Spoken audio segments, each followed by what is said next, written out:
Bienvenue sur la chaîne YouTube de la Startup Academy. Je suis Claudel Numbissier et je suis ravi de vous accueillir pour cette nouvelle vidéo. N'hésitez pas à vous abonner à notre chaîne, à inviter d'autres personnes à s'abonner et surtout, si vous souhaitez être alerté à chaque fois que nous allons publier une nouvelle vidéo, cliquez sur la cloche de notification juste en dessous. C'est parti. Voir que tu as un petit tripotage là, on découpe tous les câbles, on coupe la lumière aux gens et tout ça.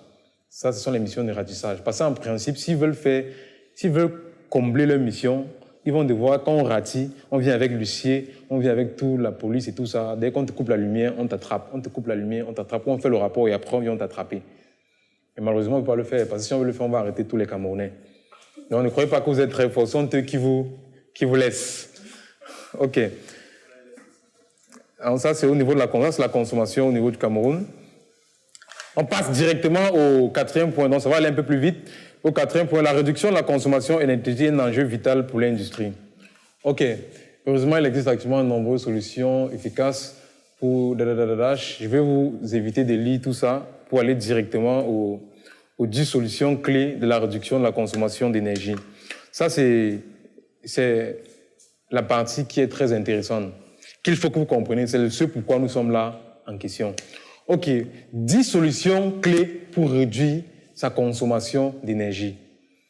On rappelle encore plus que la consommation d'énergie, on était focalisé plus sur l'industrie.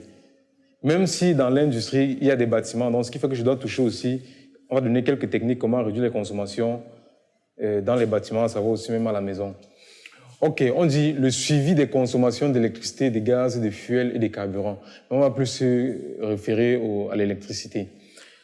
Maintenant, quand on voit le suivi, il y a beaucoup de personnes qui reçoivent les factures, ils ne voient même pas parfois le flux de variation de leur facture d'électricité.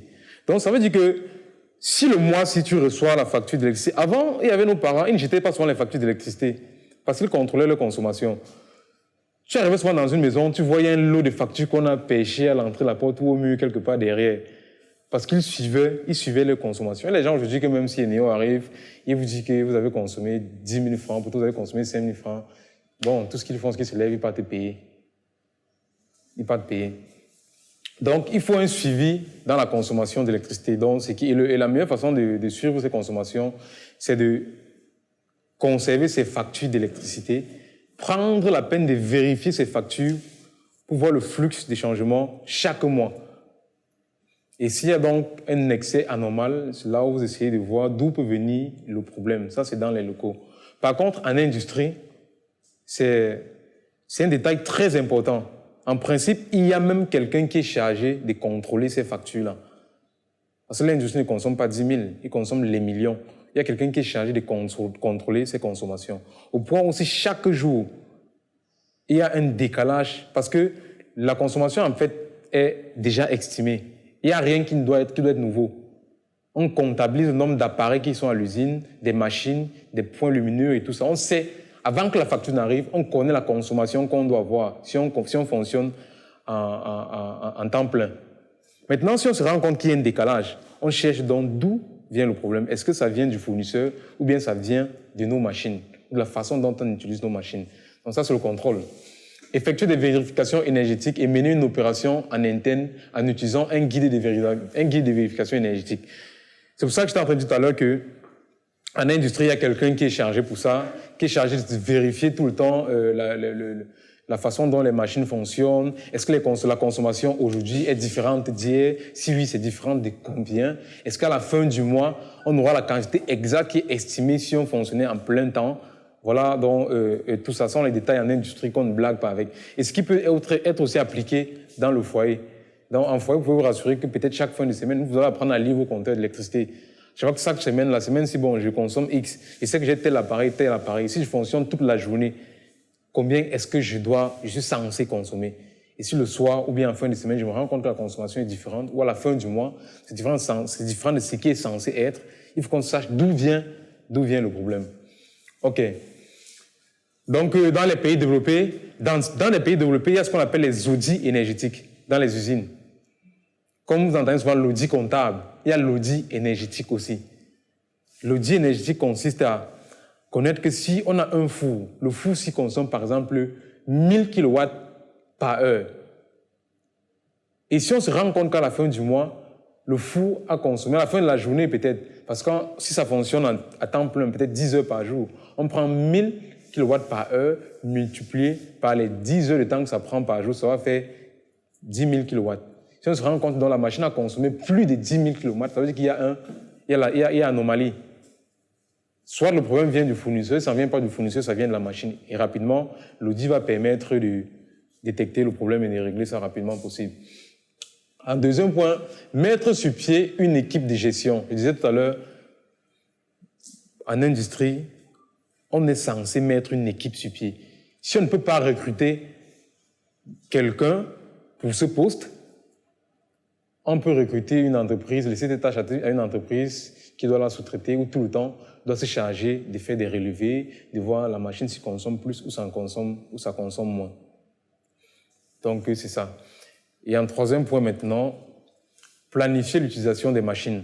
Vous allez voir, par exemple, en industrie, parfois, on arrive le matin, on appuie sur le bouton, passe, la machine démarre. Et quand la machine, bien que la machine démarre, on attend peut-être 30 minutes avant de commencer à l'utiliser. Et ça, c'est pas bon.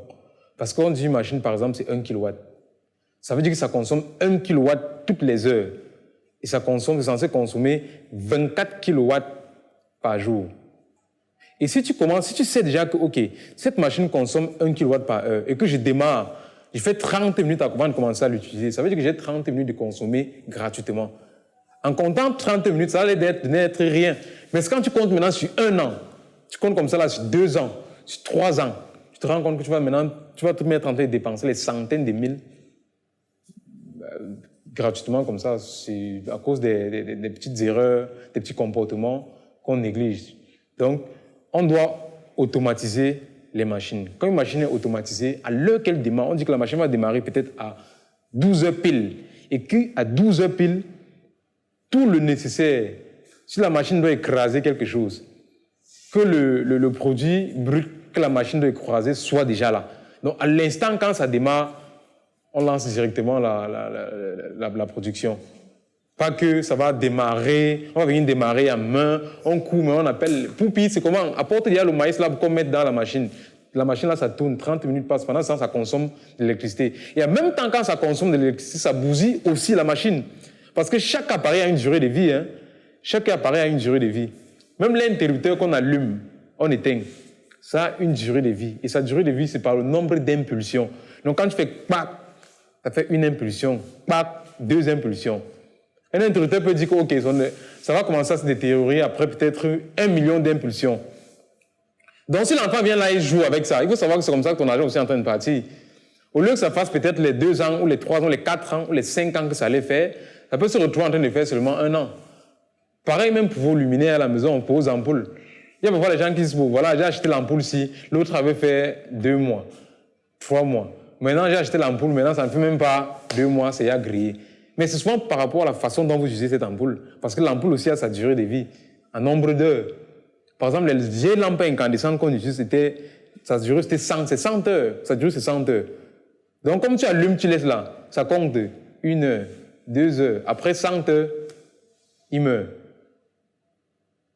Donc, on va prendre en considération tout ça. C'est pour ça qu'en industrie, vous voyez souvent, tout est automatisé. Les industries vraiment qui mettent l'accent sur cet aspect-là, ils automatisent tout.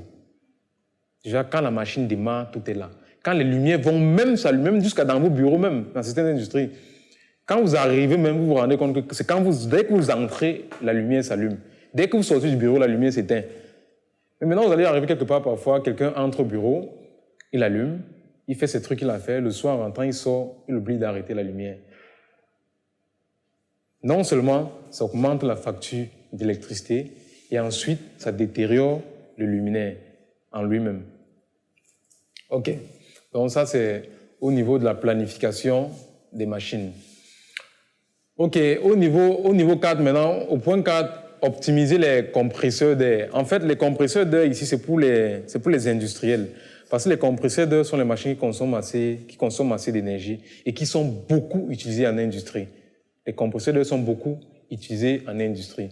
Et on dit ici que la production d'air comprimé est un poste est l'un des postes les plus coûteux pour une entreprise en termes de consommation d'énergie. Dans les bâtiments, il nécessite de l'air comprimé. Près de 10% d'énergie est dédiée à ce poste. Ça veut dire qu'en usine, on dit bien ici en usine, 10% d'énergie en réalité en usine, dans des industries, dans les grandes industries, il faut préciser, 10% d'énergie sont souvent réservés pour les compresseurs d'air. Parce que l'industrie utilise beaucoup de compresseurs d'air dans tous les bâtiments. Donc, il faut absolument automatiser et veiller à la maintenance de ces appareils-là pour ne pas se retrouver toujours à dépenser peut-être plus de 10%. Parce que quand la machine vieillit et qu'on ne veille pas à la maintenance, ça consomme aussi assez d'énergie qu'habituellement. Et si on la démarre à tort et à travers, c'est comme ça qu'on consomme aussi plus d'énergie. Donc, il faut veiller au contrôle de ces machines-ci, optimiser les compresseurs d'air. En 5e lieu maintenant, amélioration d'efficacité d'éclairage.